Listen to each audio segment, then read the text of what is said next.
नमस्कार, मैं आपके साथ अंजना और आप देख रहे हैं आरपीएस समाचार। आइए शुरुआत करते हैं आज की खास खबर से। मिल गया 3000 साल पुराना सोने का शहर, खुल गए रेगिस्तान में दफन खजाने के राज। मिस्र की इस जगह की खोज के बाद यह तो पता चलता है कि यह साइट प्राचीन काल में सोने का व्यापार करने में एक महत्वपूर्ण भूमिका निभाती थी।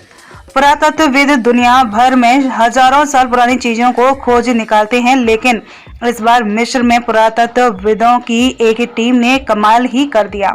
उन्होंने मिस्र के 3000 साल पुराने सोने के शहर को ढूंढ निकाला है, जहां पर सोने की माइनिंग हुआ करती थी। मिस्र के 3000 साल पुराने इस शहर को ढूंढने के लिए कई सालों से खुदाई चल रही थी और साल 2021 में से ढूंढ निकाला गया, जिसे खोया हुआ सोने का शहर कहा जा रहा है।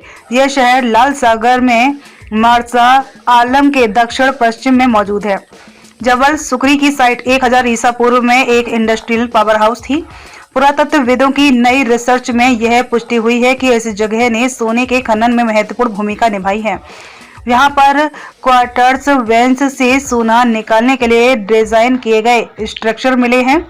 मिस्र की सुप्रीम काउंसिल ऑफ एंटीक्विटीज के general secretary doctor Mohammed Ismail Khalid के मुताबिक यह खोज अब तक की सबसे बड़ी पुरातात्विक खोजों में से एक है, जहां पर खुदाई करने के बाद यह पता चला कि इस जगह पर सोने की प्रोसेसिंग साइट हुआ करती थी, जिसमें सोने को पीसने, कूटने, फिल्ट्रेशन बेसिन और सोने को पिघलाया जाता था।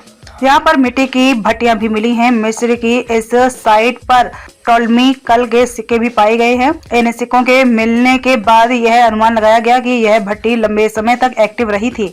इस खोज के बाद मिस्र के पर्यटन और पुरावशेष मंत्री शेरिफ पथी ने कहा कि यह खोज मिस्र के प्राचीन खनिजों की इंजीनियरिंग को दर्शाती है, जो रेगिस्तान में सोना निकालने के लिए बनाए गए थे।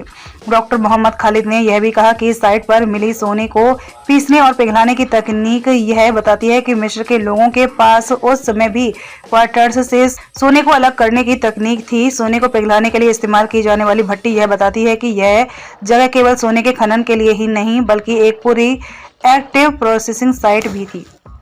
खबरों में अब तक के लिए बस इतना ही। फिर होगी आपसे मुलाकात कुछ ऐसी खास खबरों के साथ। तब तक के लिए नमस्कार और देखते रहिए आरपीएस समाचार।